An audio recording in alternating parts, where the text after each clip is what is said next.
Okay, guys, we're moving right along. So now we are actually getting into the actual gig creation and optimization. So, from this page here, which is our account page, just go into selling and then gigs. And I do not have very many gigs active right now. Like I said, I've been a little off of Fiverr for a while, but that's okay. So let me check this real quick. Yep, here we go. So I had already began this gig creation the other day, and we will finish it together. Just come in here, click edit. So I already have my title. Here's where you're going to pick your categories and then your subcategories. And if you guys are really stuck, like you're just getting started and you're like, I've been looking around, I still don't really know, or you're stuck on keywords, you can always come into this section here where the gig creation, and you can play around with this and look like, okay, well, here's the biggest categories, right? And I'm going into digital marketing, and then pick the best subcategory that fits this gig. So for this one, we're doing document sharing sites, so that's going to be content marketing. And then it's a service type. This is new. They actually used to just have the main category and the subcategory, but now they're actually doing service types too, which is really helpful for people that are trying to find those services. And this takes a little bit of time. Sometimes it lags. I'm not really sure why. Everything else goes really quickly.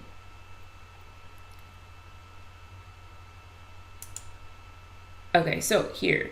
Content promotion is what it's going to be for me. And here, don't get too caught up in this. If this works for you, it works. If it doesn't, it doesn't. And what I mean by that is, like in this gig for myself, none of these apply to me. So, it's saying Facebook, Instagram, LinkedIn. Most of these are just, the top social media sites, and then it's a personal blog or email. Well, I'm not engaging on any of those platforms. And you can suggest other, but it's just one.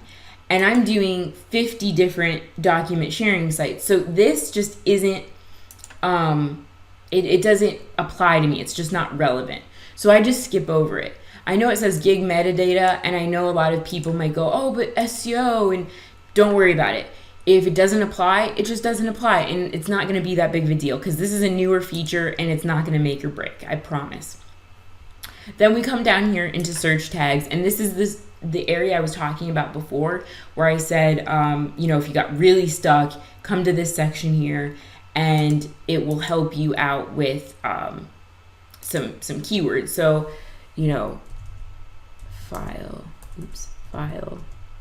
it did again, file sharing. There we go. Like, see how it's giving you some different things here. And you can enter up to 5 different terms. So yeah, I mean, this is a really helpful. In fact, when I first started making gigs on Fiverr, I just came in here and played around with this for a little bit just to see what some of the keywords were. Back before they had their auto search the way it is now, and everything was a little bit more basic back then. So this really helped me out a lot. You can save and continue. We're going to go to the next section. It won't take you to the next section. So you got to go. Oh, I was wrong. Sorry, guys. So it does automatically take you to the next section. Scope and pricing. This is where you're going to set up your packages. And sometimes this isn't enabled. I'm not going to disable it because I'll lose my info, but you don't have to offer packages if you don't want to. But a lot of people are doing that nowadays because they find that it makes them more money. So go ahead and set all of the information that you have here. You can name your packages whatever you want. Most people just stick to the basic, standard, or premium names because it makes it simple, since Fiverr has already started people on that terminology. So I recommend just sticking with that in naming your own packages. Don't get too fancy. It'll just confuse people. So you can set your gig delivery times here. You can go all the way to 29 days. So whatever works for you. You know, you have almost a whole month to be able to deliver something. Personally, I have never delivered anything that's more than 10 days. I just find that people will forget about it, and you won't tend to get as many reviews because people are just almost disassociated from when they ordered to when you delivered, and there's so much that happens in between there that they kind of forget. So I do recommend delivering as quickly as possible. It's going to help you get more money, more sales, but sometimes it's just not always possible. And when you're ordering, when you get to like a level 1 or level 2 and you start ordering or being able to offer those gig extras, having like a 3 or 4 delivery turnaround period is quite all right, because it allows you to be able to offer an extra fast delivery that people will pay extra for. So, you know, when you're first starting out, try to deliver as quickly as you can. But as you go on and you get more reviews and more sales and you have more of a reputation on Fiverr, then you can go ahead and up your delivery time a little bit, so that if you want to get paid extra for that extra fast delivery, you can. These are newer things here. Audience size. It's kind of like if you were, let's say, sending out a newsletter blast to your email list, then you could give them some kind of idea of what the audience size might be. Or maybe you're posting a guest post on your blog or another blog, and they have a certain amount of traffic every month or a certain amount of members, then you can give them ideas of audience size. So it's kind of, that's a very niche related thing. You can see here that I'm not even using it for this gig. It just doesn't apply. So anything that doesn't apply, you don't need to even select an option. Like guest posts. I'm not doing guest posts, so that doesn't apply. Keyword research doesn't apply in this particular gig. Neither does links or bookmarks. And then, of course, you get to set your prices. And the price, Fiverr has really extended this, so you guys, you're going to love it.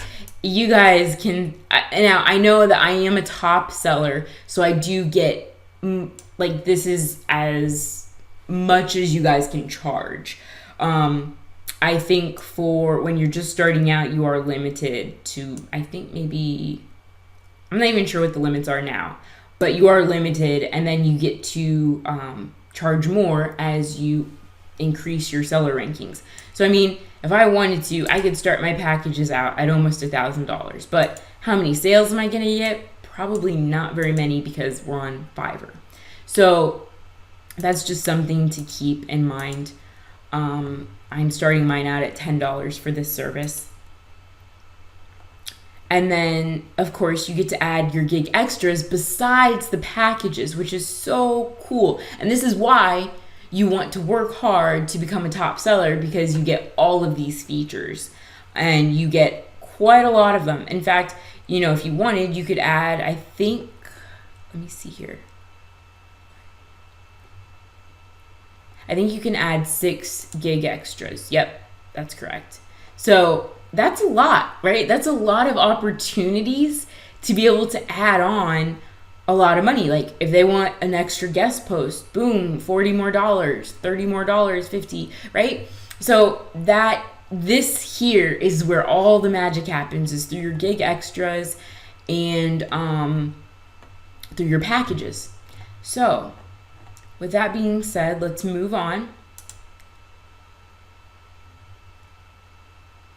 And I will show you guys the description area. And while this is loading, I just want to quickly share with you like why I put this in a Word document first and then put it into Fiverr.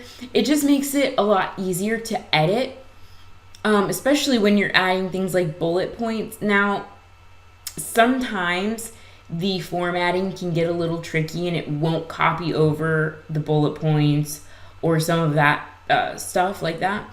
But it does make it a lot easier as far as your capitalizations and even font size sometimes can transition over. It just makes it a lot easier to see everything and edit it here in Word first and then go into the Fiverr system. So as you can see here, we're in the description. Everything looks pretty similar to the way I had it in the Word doc. I added little stars here instead of bullet points just to capture attention more, which is something cool that Fiverr allows you to do. You can add those little symbols in there. And it really does help. Like any way that you can break up this monotony and capture attention, like use those things to your advantage. And I used almost all of the characters. Not quite. I could put more info in here if I wanted to, but I feel like I covered everything that I needed to. And for this gig, I didn't bother with the FAQ. I do recommend it if you are just now getting started and you're setting up everything for the first time. Go ahead and, like I said, success hack others by just copying and pasting what their questions were, and then you can even copy and paste their answers. I usually don't even bother with differentiating that. It doesn't seem that Fiverr seems to mind at all. So that's just a way to add more value to your gig in case people do have questions, and it'll cut down on your messages some. But again, you still have to reply back to messages. Don't just blow them off. That is part of offering your Fiverr services. So we will move on. And this requirement section is what people see after they order. So thank you for ordering. You can put anything you want here. You only have 450 characters, so you can't put a ton of stuff. But I do like to thank them for ordering, and then please provide whatever it is. And then I like to number them. I've actually played around with this since I first started on Fiverr. I didn't used to number things. I would just kind of like put I would do a little dash mark and then whatever the thing was. But I found that people would actually skip over some things.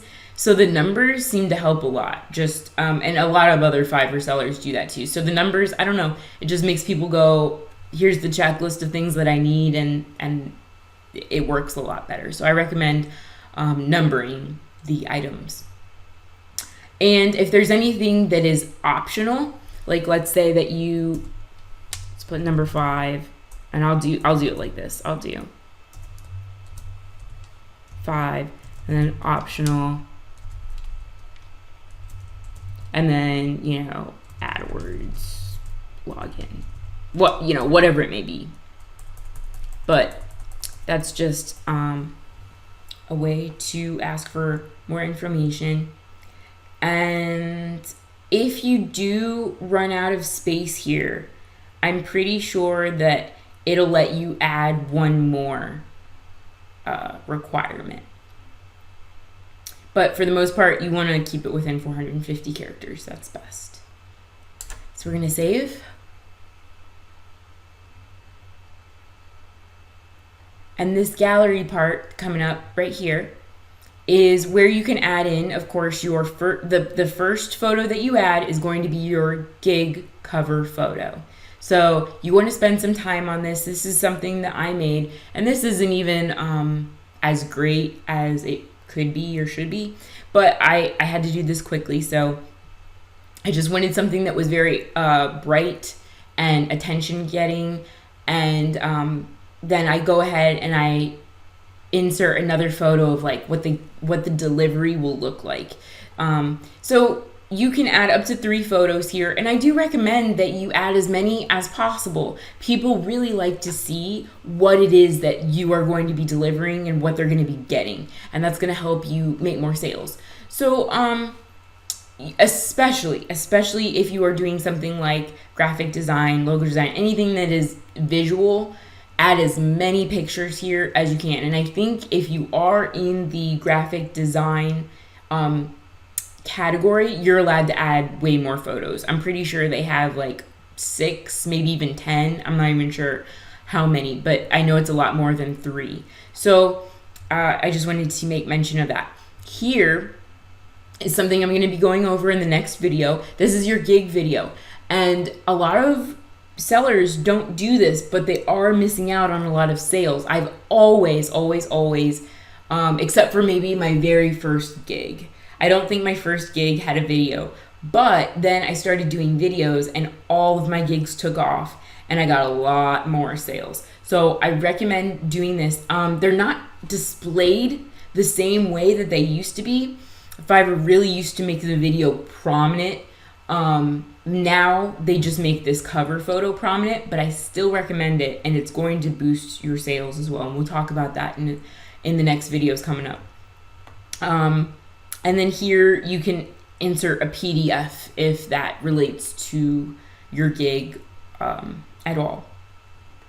So that covers building your gig. Again, before we move on to publishing, we are going to cover how to create a gig video in the next step.